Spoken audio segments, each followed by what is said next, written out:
Welcome to Comment with me, George Galloway, here on Press TV, still the voice of the voiceless. Comment is the big conversation. It's the great debate from time to time, but it could only be either of those if you joined in. That's why, above all, I need your telephone calls. 44208-601-4555. That's the number to call. You call us, we'll call you back. Establish a clear line, and remember, if you get on the TV with me, the volume on your TV has to be down at 0, or I'll have to press on, because no one will understand either of us. You can SMS the show on 447800008066, or you can email me at comment@presstv.co.uk. You can even tweet me nowadays at comment_presstv, and the best of the written work will come up here on the comment wall. The question tonight is simple, but also broad. How have you protested against Israel's illegal settlements? I ask because an old friend of mine was murdered on the West Bank yesterday trying to plant some olive trees. Despite the fact that there were international guests from all over the world in the group with him, despite the fact that diplomats from several consulates based in Jerusalem were there, despite the fact there was a battery of television and stills cameras, despite the fact that there were Israeli media present, despite the fact that there were Israeli citizens there in support of the effort to plant those olive trees as a protest against Israel's ever more voracious illegal settlement activity, despite all of that, my friend was murdered in cold blood, in broad daylight, in front of the world's television cameras, by a man not even wearing a helmet. He didn't even try to hide his face because he knows that if you're in the Israel occupation force, you have a blank check. You have carte blanche to murder anybody that you like, as long as they are Palestinian. In this case, my friend was a minister in the Palestinian National Authority.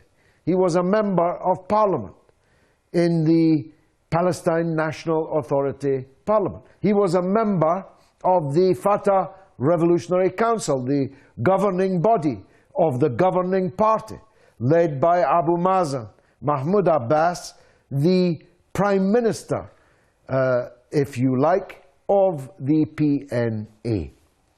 None of that protected him. None of it in any way inhibited his murderer, who took him by the throat and choked him, or the other soldiers who battered him in the chest, or the other soldiers who fired off tear gas right under his chin. Some combination of these three things killed him. And his last words, I pray to God that I have the opportunity myself of delivering last words as beautiful and as long-lasting as his. His last words were, "We only came to plant olive trees." Famous last words, I think they will turn out to be, and I, in part, am dedicating this program to my friend Ziad Abu Ain. He was a freedom fighter, a member of parliament, a minister, and a Palestinian, and I'm proud to have known him. And of course, there's many other aspects to this story. The United States Senate has just published its CIA torture book, in which it delineates all, or at least some, of the hideous tortures that the United States security services have been practicing in black sites across the world and at Guantanamo Bay and Bagram Air Base. Many of those who were flown to be tortured, and many of those who were tortured were murdered, were transited through British airports in Scotland, in England, in the north of Ireland, and in defiance of the Irish Constitution, reportedly also through the Irish Republic. They were flown to the torture tables, and many of them died. Rectal infusions, prolapses, waterboard drowning torture techniques, standing for 66 hours without being allowed to sit down, food deprivation, sleep deprivation, liquid deprivation before the liquid is infused into one's rectum. It is a bestial story, and of course Israel is practicing all of these tortures and many, many more. The point I'm making is that there is indeed, as George Bush once said, an axis of evil in the world. The problem is it's not quite the axis that George Bush had in mind.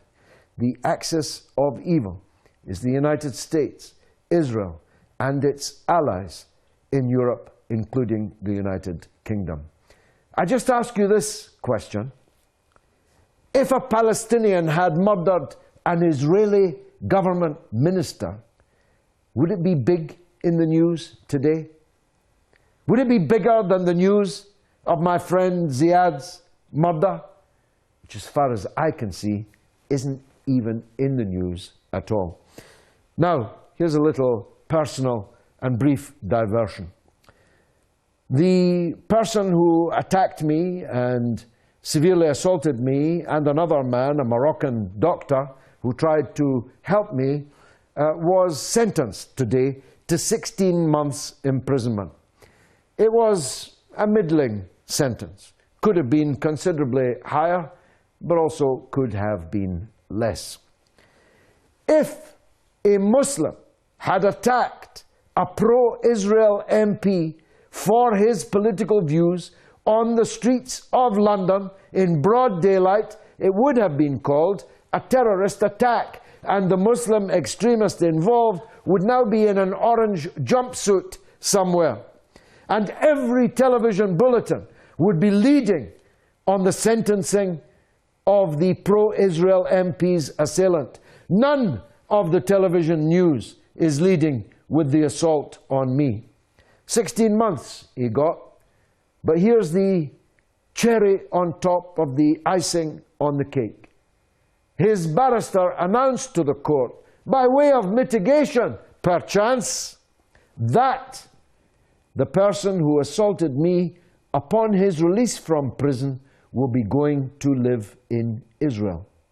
Probably in an illegal settlement, a kibbutz, on stolen land, where he'll be welcomed by the other violent thugs and thieves who make up the population of these illegal settlements. You couldn't make it up. And my last point on that. This man, Neil Masterson, former volunteer in Conservative Central Office, who has his picture taken with David Cameron, Britain's Prime Minister. No wonder the Prime Minister had nothing to say about the assault upon me. Neil Masterson only became a Jew 12 months ago, but he already has the automatic right to go and live and settle on stolen Palestinian land. He has the right of return, you see. Return? He's never been there. No member of his family in millennia has ever claimed to have any connection whatsoever to the land of Palestine. But because he converted to Judaism, he automatically has acquired the right to go and live there and to serve there in the so-called Israel Defense Force, otherwise known as the Israel Occupation Force. If he does, he'll get sent to settlement protests like the one that my friend Ziad was killed at yesterday. Circular, really.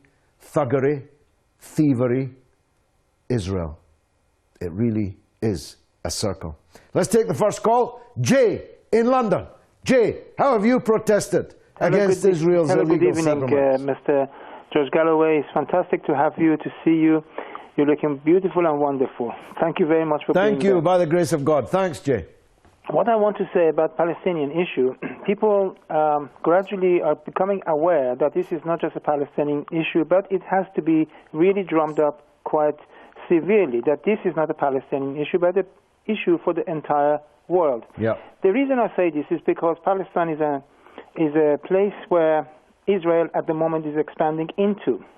Once the expanding population of Israel has absorbed all of Palestine, then this expanding population will need further land. They need food, they need resources, they need sewer system, they need water. Where is all this coming from? All of this is going to have to come from new land, new pasture. So therefore, they're going to be expanding the population into new areas.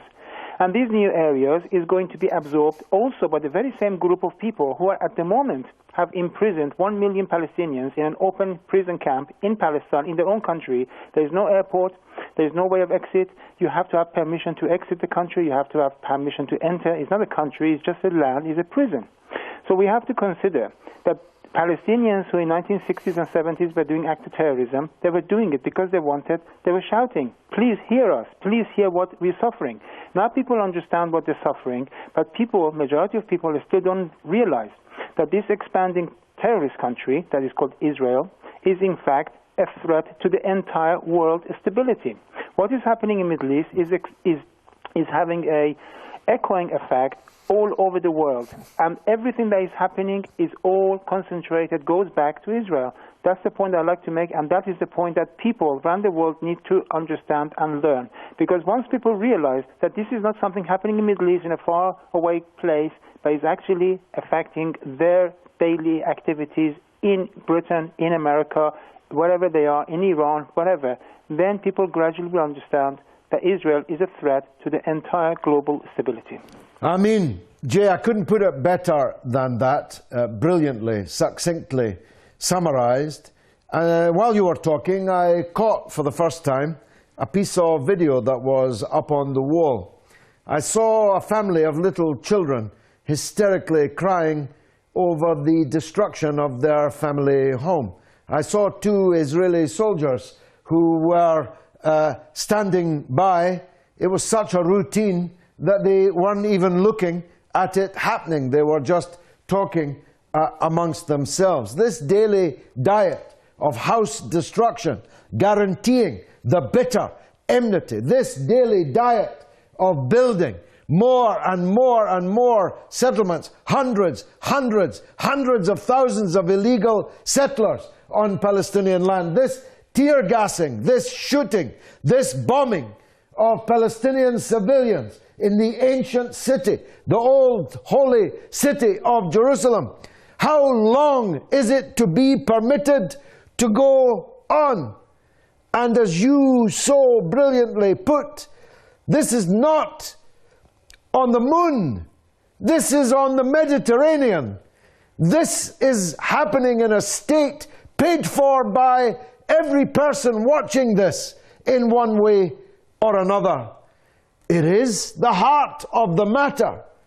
Palestine, Jerusalem, is the heart of the matter. If there's no justice for the Palestinians, there can be no peace in the Middle East. If there's no peace in the Middle East, there can be no peace in the world. When are people going to wake up and smell that particular coffee? Gary, in Halifax, Nova Scotia, well, he woke up long ago, and he's doing his best to wake up the people of Canada, and he's on the line now. Gary, welcome. Good evening, George. Very happy to be on the line with you tonight. Thank you. I mean, we call it an incident because there are so many of them, but this latest outrage, this brings out so many, these things bring out so many things to the surface. The work that I and my comrades here are involved in, a huge amount of it is, actually it's mostly anti-imperialist work, but a huge amount of it is involved in creating a Zionist-free zone for protest and for honest statements. Because what we discovered very early on, and here I am living in Canada, many of our problems, of course, arise from the U.S. domination of the country. But in order to protest U.S. domination, who do you run into defending U.S. domination but all the Zionist and pro-Zionist elements? So we discovered that long ago, and we discovered that the way to build support for the Palestinian cause in our circumstances in Canada was to have a Zionist-free zone. And there are many ways this is done. One of the things that's very popular when we have larger meetings is the people come who sell Palestinian olive oil, which of course is imported directly from the largest co-op of farmers in the West Bank. And there's always a commentary that's given with that. It's given by the lady who's selling at the table, and it's given inside the meeting. Whenever we have anything against U.S. imperialism, always the first or second thing that's mentioned is the Palestinian crisis, because this is the crux of how the U.S. is able to dictate many other things in the world, including our terms of subjugation in Canada.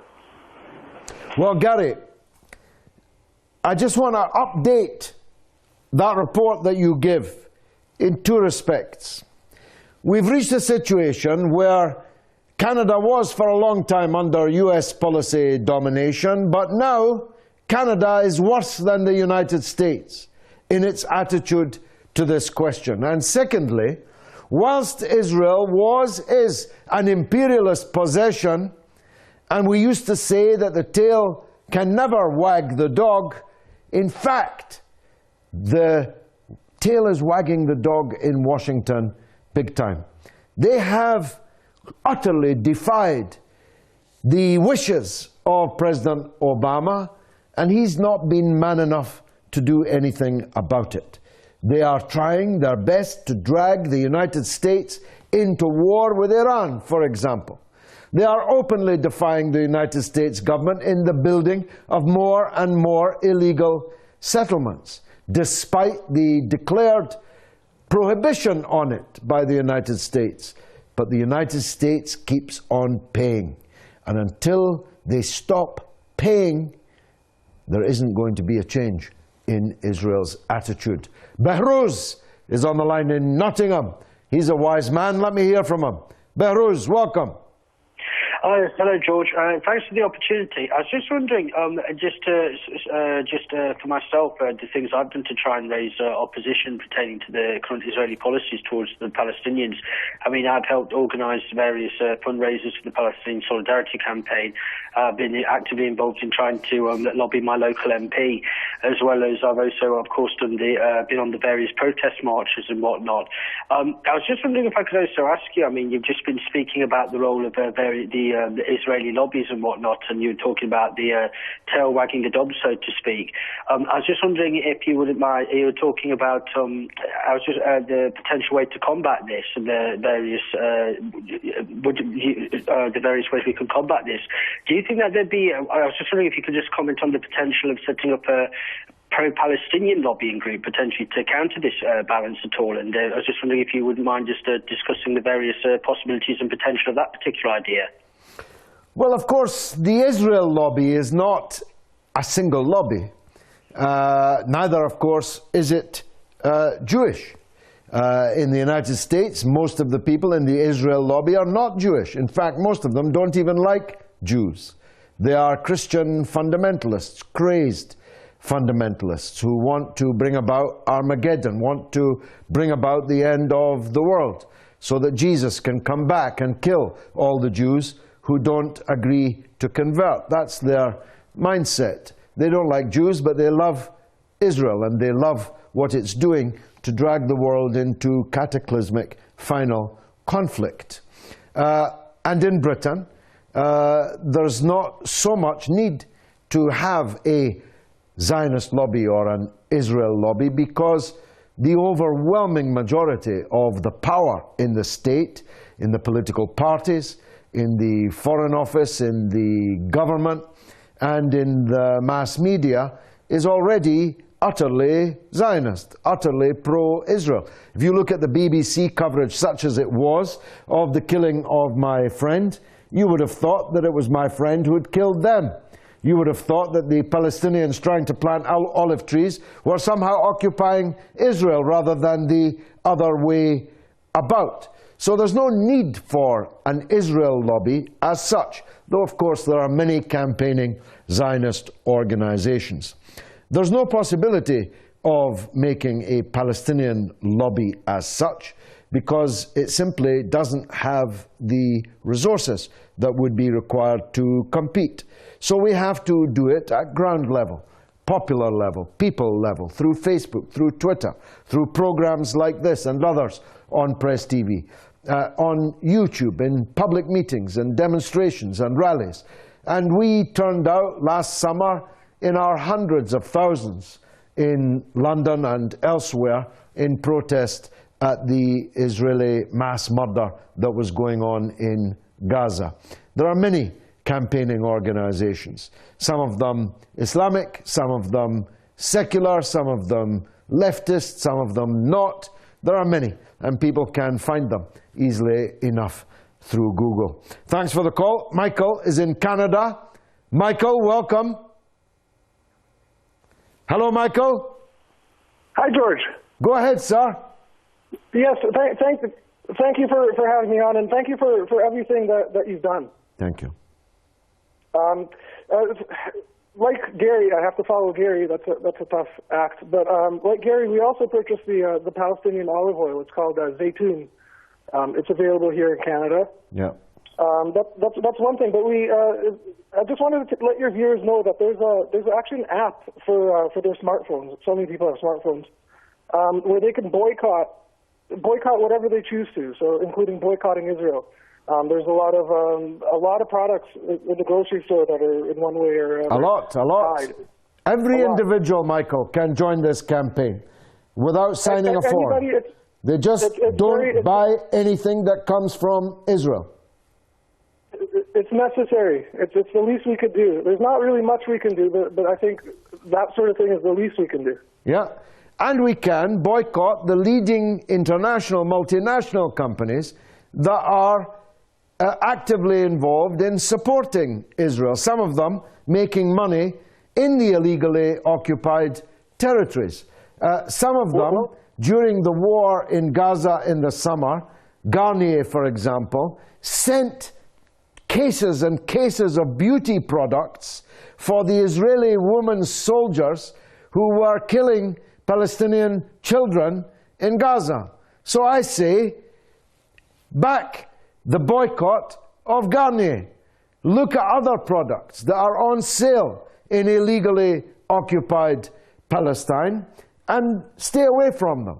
You can't boycott everything or you'll end up boycotting nothing.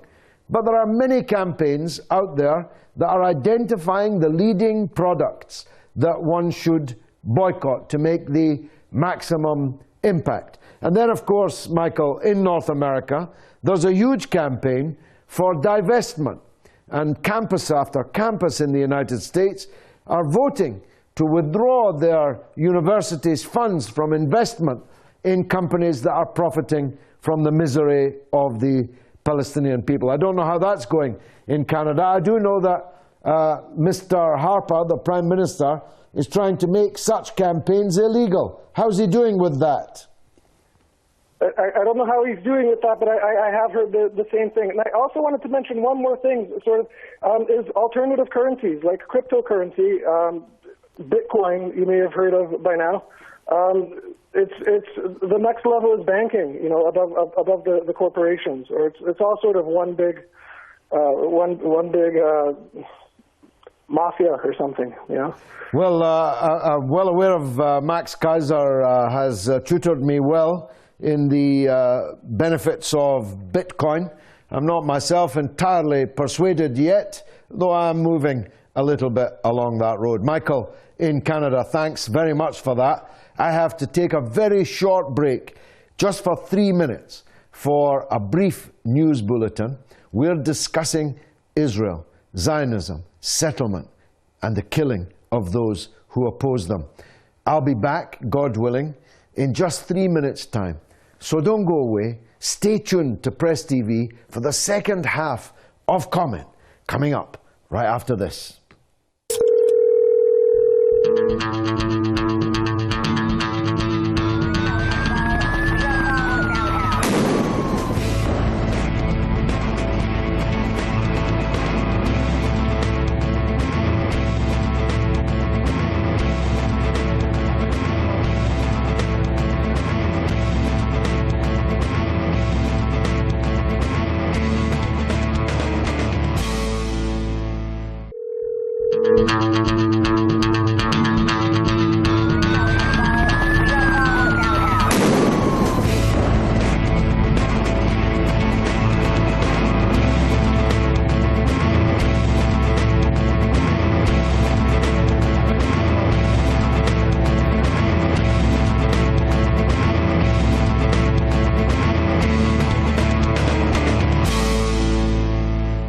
Welcome back to Comment with me, George Galloway, here on Press TV. Still the voice of the voiceless. I want your call wherever you are. You can also tweet me nowadays at comment_Press TV, and the best of the tweets, SMSs and emails will come up here on the comment wall.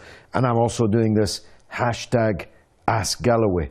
You may have heard of it. It's growing very, very fast. So please get involved in that. We're trying to make Comment a much bigger event, a much bigger affair every week for you to look forward to and for you to bring other people to come and participate in. I'm asking tonight, how have you protested against Israel's illegal settlements? Luckily, unlike my friend Ziad Abu Ain, a minister in the Palestinian government, a member of parliament, one of the leaders of the governing party, Fatah, was murdered yesterday protesting against Israel's illegal settlements. His last words were, "We only came to plant olive trees." Farida is in the UK, and I know she's always worth hearing from. Farida, welcome. Thank you, George. Good evening to you and your listeners. Thank you. Go ahead. George, my protest of boycotting all produce of Israel seems so feeble compared to what is going on in that territory. I have a suggestion to put to you. Tell me what you think of it. The UNO, which we say is a toothless tiger, and the West is forever harping upon democracy. Why do we have the veto system in the UNO? Because we know jolly well, for as long as the United States holds the power for veto, the state of Palestine will never become a reality. Why can't we have proper democracy in the UNO? We have a 2/3 majority of the nations voting for any resolution, and then we can say that the state of Palestine will have a seat in the UNO. You know, I hate it when everybody says democracy is the only way, and yet we have this organization which is the most undemocratic institute that the world has ever seen. I would like to do away with the veto powers of the 5 nations and have a 2/3 majority in the UNO so the state of Palestine can have a rightful place on the world stage. Well, you make a powerful case, and of course I accept it. You're pushing an open door with me on that, and with almost everyone watching this evening. But of course, a moment's examination, Farida, I know that you know this, shows that it is literally impossible. In order to get rid of the veto power of the 5 permanent members, you'd have to persuade the 5 permanent members not to use their veto in the move to get rid of the veto. And one of them, at the very least, probably 2, maybe 3, maybe even 4 or 5, would all veto any proposal to do away with the veto. So the Security Council, as presently constituted, will not change. It'll have 5 permanent members, and those 5 permanent members will have a veto. There is literally nothing that you can do about it. Secondly, whilst of course I support the recognition of a Palestinian state, even if it is undefined, and even if they say that it has to sit beside Israel, though Israel is equally undefined, even if recognition were to become so strong that admittance to the Assembly, the General Assembly of the United Nations came about, I'm really not sure how much progress that would itself be. As you yourself put it, the UNO is a toothless tiger, so getting a seat in a toothless tiger, on the back of a toothless tiger, isn't, it seems to me, likely to change much on the ground. Israel, having been brought into being by a decision of the United Nations, now openly defies the United Nations, and nothing happens. because of the power of the veto. The United Nations voted to send a fact-finding mission to Gaza after the massacre of thousands of people, 500 of them children, in Gaza over the summer. Israel said, no, you're not coming in. You will not be allowed to conduct this investigation, and the United Nations just accepted it. So I'm for a united people, not a United Nations, but united people, people of the world united behind the Palestinian cause and doing something actively about it. Thanks, Farida. Here's Nana in London on the line. Nana, go ahead. George. Yes? Nice to speak to you again. And you, welcome. Thank you.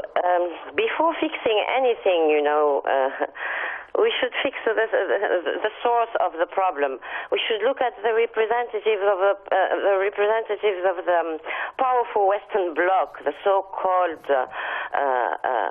bastions of human rights and the free world, they call themselves. The free world, yes, and cure them already from repeating over and over again and again the Zionist narrative, as if they were retards, honestly, unable to see for themselves, or retards by choice, or retards because sometimes when you look at their face, you start asking yourself the question.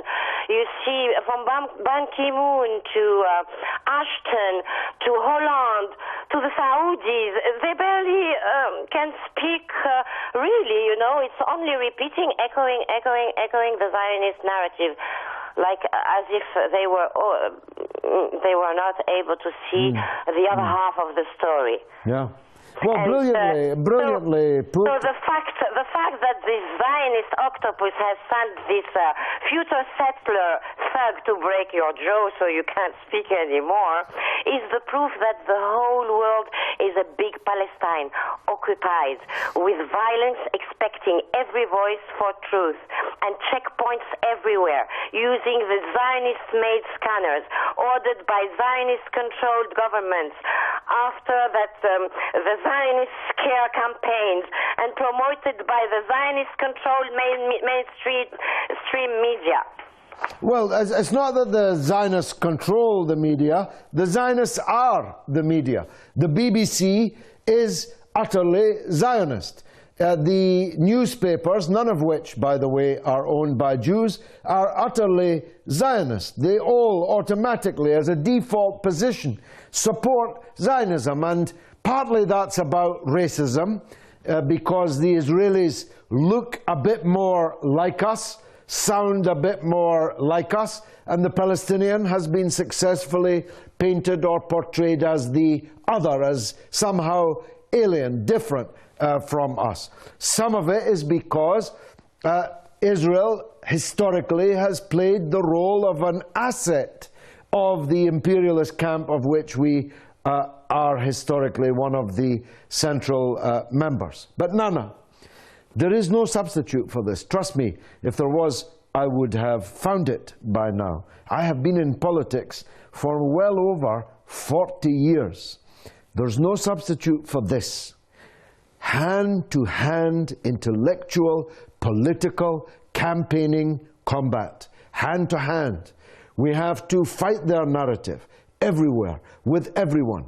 When there's an article in a newspaper that's wrong, we need to answer it. When there's a television or radio broadcast which is wrong, we need to complain about it. When we see someone or know someone who's buying products that they shouldn't be buying, we need to persuade them to stop doing so. We need, first of all, of course, to be sure that we're not in any way inadvertently assisting them in the purchasing choices, investment choices, pension plan investment choices, and so on ourselves. And once we've ensured that, we have to find others, person by person, man by man, woman by woman, town by town, city by city, country by country. We have to become billions. We are now millions. We have to become billions. And when we are, the politicians will bow down to us. But if we don't, they won't. Let's go to the comment wall and take some of the tweets that have been coming in thick and fast. Philosophic Minds says, I assume that Israel is supposed to be a religious nation. What do the priests and rabbis say about Israeli atrocities? Trust me, the vast majority of Zionists don't believe in God, but they believe that God promised them Palestine. Maestro says, the settler state Israel has shown since its creation that it's willing to do the craziest things to exist. Indeed, they are, but the crazy are us, who are putting up with it and paying for it. We are the real crazies, because we are led by governments, ministers, who tell us that they've got no money to keep our pensioners warm in the winter time, but we've always got money to assist Israel. Muhammad Ahmad Omar says, by killing a Palestine government minister, Israel is the #1 terrorist regime in the world. I made the point earlier, Muhammad, if a Palestinian had yesterday murdered an Israeli government minister, we'd be in the middle of a total war, and it would be the #1 item on every news bulletin everywhere. Christina, my old friend, is in Portugal. Let's hear from her. Christina, welcome. Hello, George. Good evening. Good evening to you. Go ahead. I think the IDF have really shot themselves in the foot this time when they murdered the government minister. Already, Sweden, Britain, Ireland, Netherlands and France have agreed that they will recognise the Palestinians to a certain degree. Italy and Denmark and Slovenia are going to put it to a vote. I rather think that in a very short time, Israel is going to become so isolated from the EU, their only friend is going to be the United States. And so long as they continue to do these atrocities, like murdering a government minister, Christina, they've got a long history of doing that. They murdered Lord Moyne, the British delegate to Palestine. They murdered Count Bernadotte of Sweden, the United Nations envoy. In fact, the man who murdered Count Bernadotte went on to become the Prime Minister of Israel, Yitzhak Shamir. So they have a long record of murdering people. They murder in the thousands, the Palestinians, of course, but they are ready to murder anyone. That's true. But they are very, very fast running out of friends. You're absolutely correct about that. And these recognitions that don't mean very much, but they're better than nothing, better than the opposite, of course, that are taking place in Europe, are all increasing the isolation, the pressure on Israel. And the United States, when it is literally left standing alone in defense of the indefensible, will have to think again. Christina, thanks for the call. Zona is in the United Kingdom. Zona, welcome. Hi. Israel has been threatened over the course of its existence through the 1960s, the 70s and 80s, and people thought then that Israel would Israel be end as a country and exist no longer. Here we are in 2014. Israel's popularity might not be great, but it's just forged links with India, 1 billion people there, China, 1 billion people there, United States has good relationship with. It's an absolutely, after Silicon Valley, it's a tech giant. Every single iPhone is using Israeli technology. The notion that Israel is something which is going to cease to exist is one big joke. The fact that all the Arab nations have gone down the pothole in the last few years, they're not democracies at all. They're just a bunch of tyrants. Not like that, Zona. The fact that they're not democracies like that one, you mean? Is that the is this your democracy? The fact that is this your democracy? You just murdered that man. You just murdered a minister, a member of parliament. You just murdered him. There he is being murdered. Can you see it? Can you see him? This is your democracy. This is your democracy. Okay, Zona, you can pick up your shekels. You've done your job as a Hasbara troll on the show this evening. Let me answer you. This is your democracy, building illegal settlements. This is your democracy, demolishing these children's houses in front of their eyes. This is your democracy, murdering ministers. This is your democracy, building illegal settlements on somebody else's land. Now you did say one thing. You did say one thing that was true, that Israel's popularity, quote, might not be that great. You were certainly bang on the money there, Zona. Israel's popularity is definitely not that great. And if you think that the billion people in India love Israel, you've got another think coming. They have a friend in the Prime Minister of India, the man responsible for the massacres in India over the demolition of a mosque when he was the chief minister there. True, you have no relations with China. Don't kid yourself.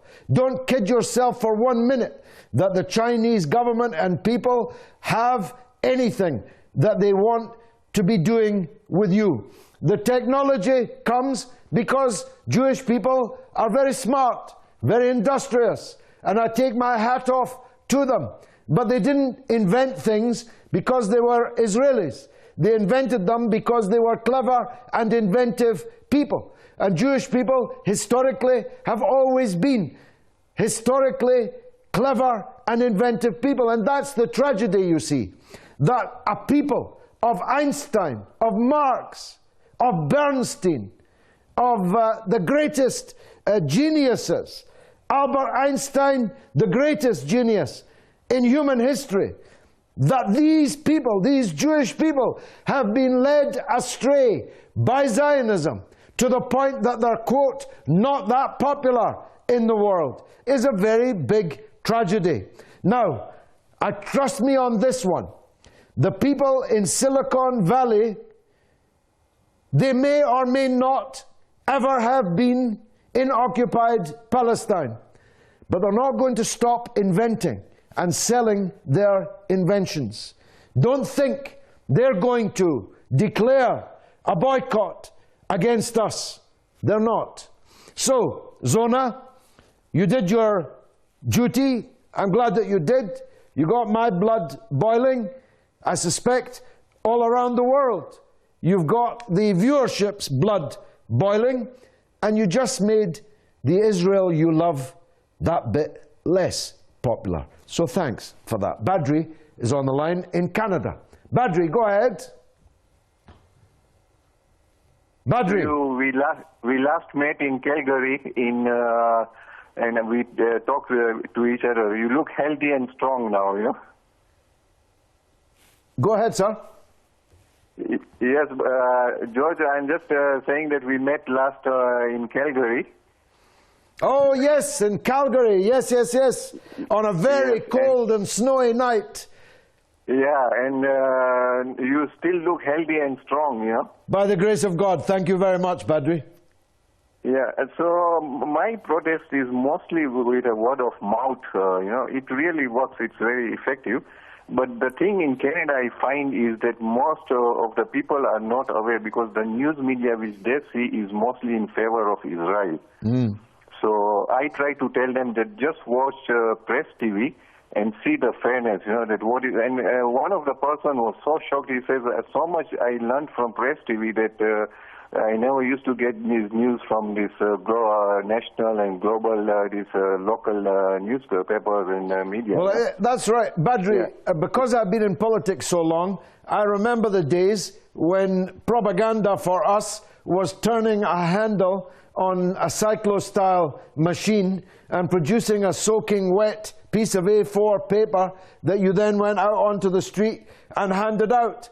That's all gone. Now at the touch of a button on Twitter, Facebook, on YouTube, we can watch Russia Today, we can watch Press TV, we can watch a whole plethora of different sources of information. So now people don't have the barrier to understanding that they once had. We don't need to depend on CTV or BBC or Fox News. And we have to persuade others to stop depending on them too. I believe that the wind is in our sails, Badri, and we're going places. And Zionism, the settler state, the apartheid state, is becoming, to quote its big supporter a moment ago, less and less and less popular. Badri, my salute to all my friends in Canada. Shehu is on the line in Nigeria. Shehu, welcome.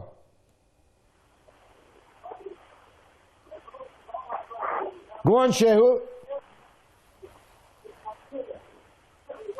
Thank you very much, Mr. Galloway. Good evening. Good evening, sir. You're on the air. Go ahead. Thank you very much. I am very happy to have this opportunity to speak to you. Go on. Before I make my comments, I would like to draw your attention to the Bible. Oh, do please. In the book of Genesis chapter 12, we are told that God called Abraham out of his father's land, out of his country, and promised to give him a land. And that is actually the land of Canaan. That's where we have this situation now. Now, Abraham responded to the call, and I think we have similar stories too in the Quran, perhaps. He settled in that land. After that, God told him that his descendants would possess that land. Although they were taken to Egypt and they stayed about 400 years, after which Moses, God called him to take them out of the land of Egypt through the reign of Pharaoh, and they eventually came down to settle in the land of Canaan. I perceive there's a similar story like that in the Quran. Now, what I would like you to understand is that the issue of illegality of Palestinian land occupied by Israel is not there. It is a land given to them by God Almighty. It is there in the Bible. If somebody gives me a piece of land, and I happen to travel to another place and leave the land, and then after coming back, maybe after 20, 30, 40 years, that does not automatically mean that the land I left has become another person. Well, I can tell Shehu that this story is going to go on, and we no longer have any time left, unfortunately.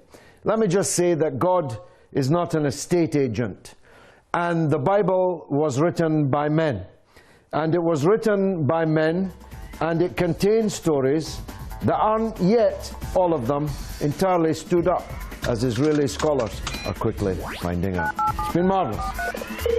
Hello, please comment your name and the place you left that number. And just make sure that your television volume is set to 0. So maybe 00. Can you spell your name for me? Yeah, I know. You redirect me put through the phone number, and then we'll call you back. Comment. Can I have your telephone number? Okay, so I'll then comment.